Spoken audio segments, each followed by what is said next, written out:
Bismillahirrahmanirrahim. Assalamualaikum warahmatullahi wabarakatuh.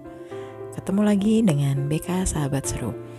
Kali ini saya akan membahas tentang pro kontra sekolah online dan offline di masa pemberlakuan PTM terbatas di sejumlah wilayah dengan status PPKM level 1 sampai 3.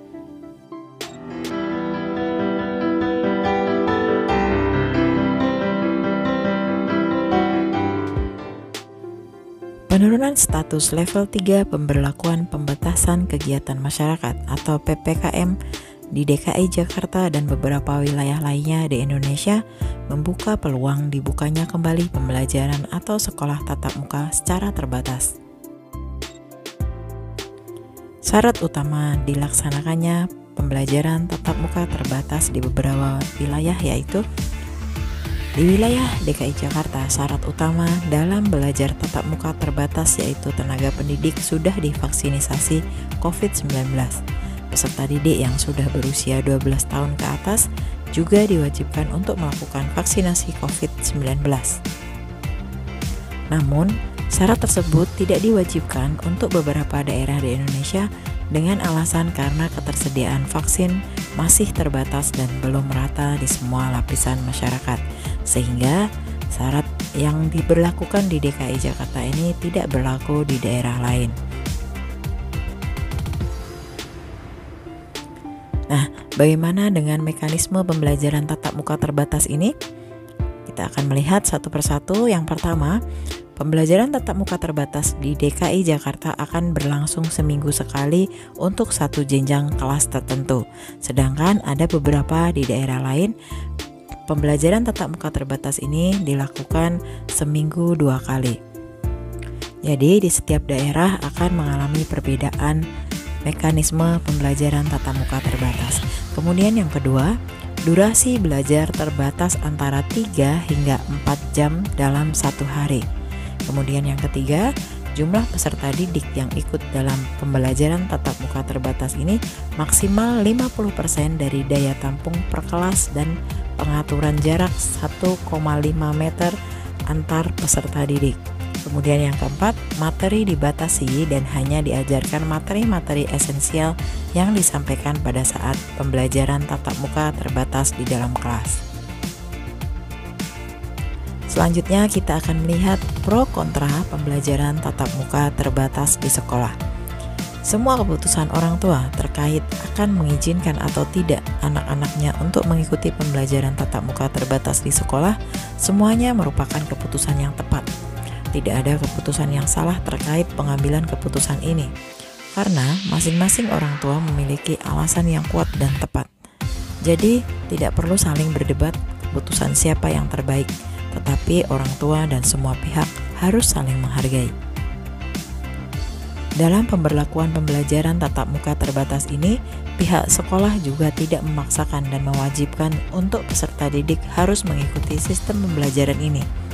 Bagi orang tua yang masih merasa khawatir dengan kondisi saat ini, dipersilahkan untuk memilih pembelajaran online dari rumah untuk putra-putrinya dan menyatakan tidak mengizinkan putra-putrinya mereka untuk mengikuti pembelajaran tatap muka terbatas di sekolah tanpa harus ada perdebatan dengan pihak sekolah maupun orang tua siswa yang lainnya. Apapun keputusan orang tua, tidak ada yang salah, semuanya benar. Jangan sampai karena perbedaan dalam memilih keputusan untuk putra-putrinya, ini menyebabkan timbulnya perdebatan, konflik, dan bahkan intimidasi terhadap orang tua siswa lain ataupun ke pihak sekolah karena tidak sependapat yang berujung pada dampak tekanan psikologis di beberapa pihak, yaitu orang tua serta guru-guru di sekolah. Sebagai orang tua siswa, kita hendaklah berpikir dewasa. Jangan terlalu cepat mengintimidasi orang lain atau pihak sekolah karena perbedaan pendapat dalam mengambil keputusan. Pihak sekolah yang memberlakukan pembelajaran tatap muka terbatas telah mengatur jadwal sedemikian rupa agar hak seluruh siswa untuk mendapatkan pembelajaran dari guru tetap berjalan tanpa mengurangi hak belajar mereka. Kita sering mendengar istilah, tidak ada kata terlambat untuk belajar. Belajar tidak mengenal usia. Dan prioritaskan kesehatan anak. kita akan mencoba melihat beberapa alasan orang tua dalam memutuskan untuk mengizinkan atau tidak anak-anaknya untuk mengikuti pembelajaran tatap muka terbatas di sekolah. Yang pertama, kita akan melihat pertimbangan orang tua yang mengizinkan anaknya untuk mengikuti pembelajaran tatap muka terbatas di sekolah. Yang pertama, walaupun benar bahwa belajar itu tidak mengenal usia, tetapi jika dilihat dari sisi psikologis, perkembangan anak dari segi emosi, kebutuhan, dan pencapaian tentu saja sangat mengenal usia dan masa perkembangan akan tidak dapat diulang. Dari segi kebutuhan emosi, anak di tiap tahapan perkembangan itu berjalan terus sesuai dengan usia anak tersebut. Sehingga apabila beberapa tahap tidak dapat terlewati dengan baik, kelak akan menghambat tumbuh kembang anak dari segi emosi dan problem solving. Nah, jika terus di rumah, anak sudah sering tantrum, marah-marah, lesu, tidak fokus, atau bahkan menyebabkan slow learner karena tidak dapat mengikuti pola belajar secara online di rumah. Kemudian dari kondisi tersebut, tidak jarang orang tua menjadi kesal, kemudian marah-marah, berteriak dan membentak sang anak karena merasa gagal dalam mendampingi mereka belajar, dan mungkin juga lelah karena sebagian orang tua juga bekerja sehingga tidak bisa mengkondisikan anak dalam belajar dengan baik. Dengan kondisi yang demikian, apakah masih bisa dikatakan anak dan keluarga kita sehat di rumah saja? Apakah definisi sehat itu hanya dari segi fisik yang bugar dan tidak ada penyakit? Lalu bagaimana dengan kesehatan mental orang tua dan anak? Banyak orang tua, terutama ibu, yang juga harus tetap bekerja di rumah sambil mendampingi anak belajar online di rumah. Bahkan ada yang harus tetap bekerja di kantor. Selain itu, ada juga orang tua yang memiliki anak usia sekolah lebih dari 1 dan semuanya belajar online di rumah. Padahal tidak semua orang tua berbakat dalam menyampaikan materi dan mendampingi anaknya belajar. Kita sudah mengetahui bahwa metode belajar dan kebutuhan belajar tiap anak berbeda-beda. Jadi jangan cepat menghakimi orang tua yang mengeluhkan anaknya tidak bisa belajar online dengan optimal karena tidak dapat fokus, sulit memahami materi, dan merasa tidak nyaman. Karena gaya belajar anak-anak itu berbeda-beda. Ada 3 tipe gaya belajar, yaitu gaya belajar visual yang lebih optimal belajar dengan melihat, ada gaya belajar auditorial yang lebih optimal belajar dengan mendengar, dan ada gaya belajar kinestetik yang lebih optimal belajar dengan melakukan atau praktek.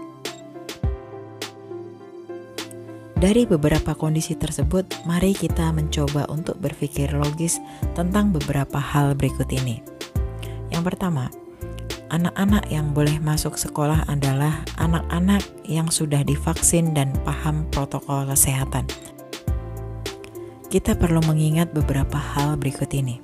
Yang pertama, vaksin COVID-19 itu baru tersedia untuk anak usia belajar yang berusia 12 tahun ke atas.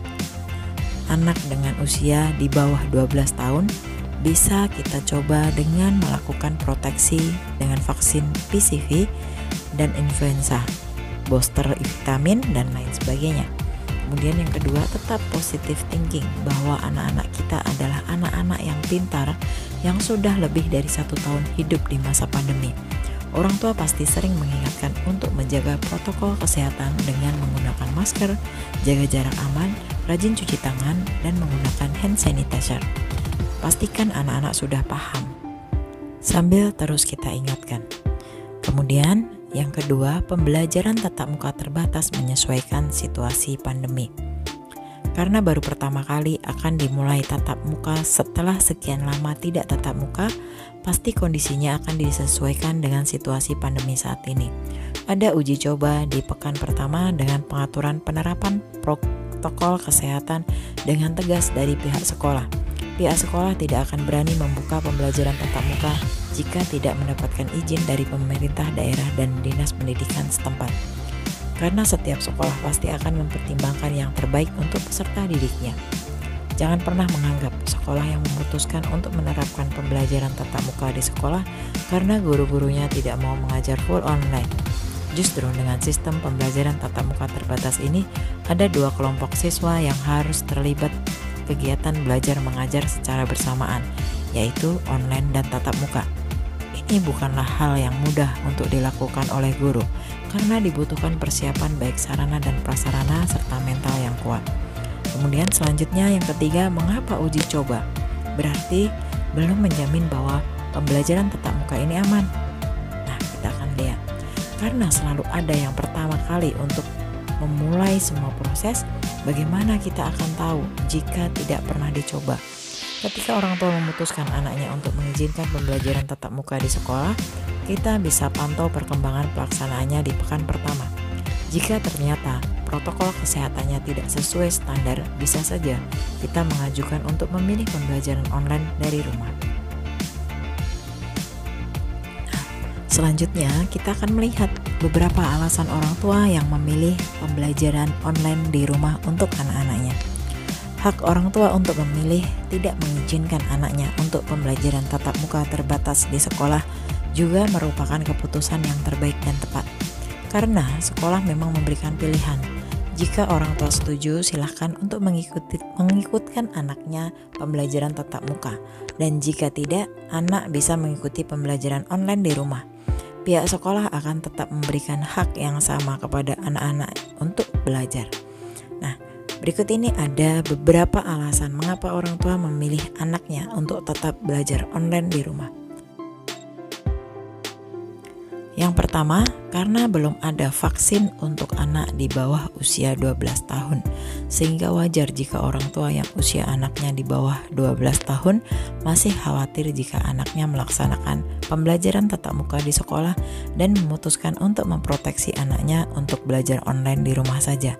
Kemudian yang kedua, ada beberapa anak usia sekolah yang mempunyai komorbid atau ada anggota keluarga yang juga komorbid, sehingga ada kekhawatiran apabila si anak tertular virus corona akan membahayakan kesehatan keluarga.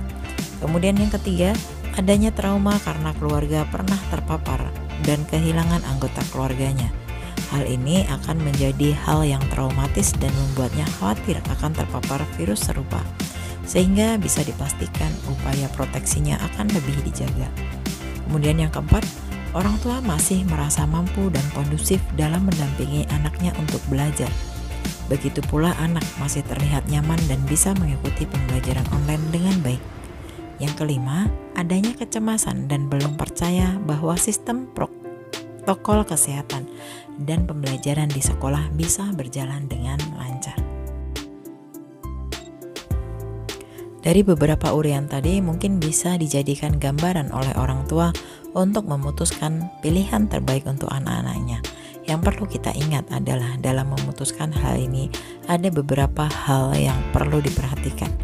Nah, berikut ini ada tips dalam memilih keputusan untuk anak apakah akan mengikuti pembelajaran tatap muka terbatas ataukah pembelajaran online di rumah. Yang pertama, melibatkan anak dalam memutuskan apakah mau sekolah online atau pembelajaran tatap muka di sekolah.